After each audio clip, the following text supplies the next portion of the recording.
All right, so the next one here, the Joint Chiefs Chair says that long-range ATACMs for Ukraine are no longer risky.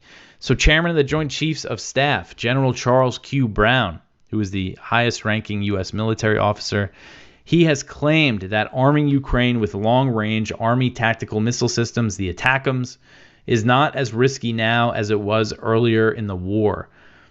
He said, this was last week, he said, quote, "The risk of escalation is not as high as maybe it was at the beginning," end quote. So ATACMs are missiles that can be fired from the HIMARS rocket systems the U.S. has been providing Ukraine.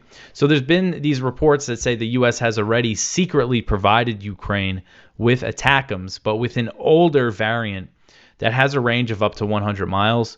The ones that Ukraine has been asking for, the main ones, the newer ones, have a range of up to 190 miles, which would be, I think, the longest range missile that Ukraine would have received up to that point. The Storm Shadow missiles that the UK has been giving Ukraine they have a range of about 150 miles.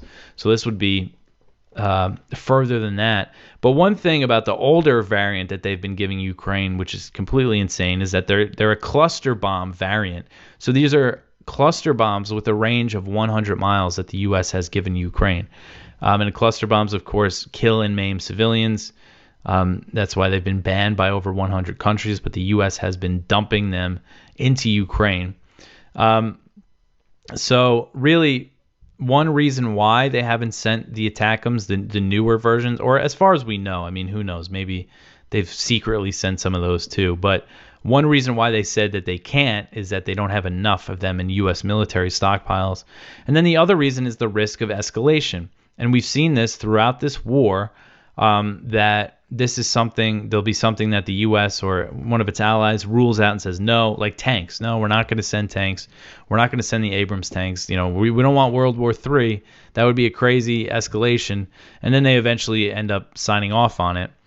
And this report, so there's a report from Defense One that went over this, and it said that top U.S. military officials have previously warned that ATACMs could provoke a nuclear response from Russia or a Russian attack on a NATO country. That's how serious this is. But now, as this war has dragged on, the concerns about escalations have waned, and NATO countries have taken several steps that they previously ruled out due to concerns of provoking Russia.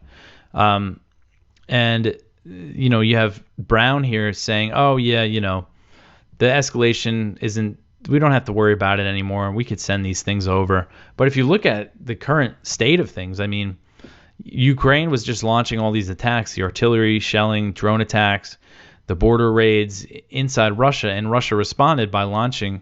They really have stepped up their strikes on Ukrainian energy infrastructure, and Ukraine's running out of air defenses, so they're having a pretty easy time hitting their targets. So there's an escalation, and that's not something, I guess, that impacts an American general for the time being, so they don't care about the Ukrainians who are suffering from that. And of course, Russia has also accused Ukraine of being linked to the terrorist attack outside of Moscow that killed over 140 people. So that could mean another huge, big escalation of Russian attacks on Ukraine could be coming as well.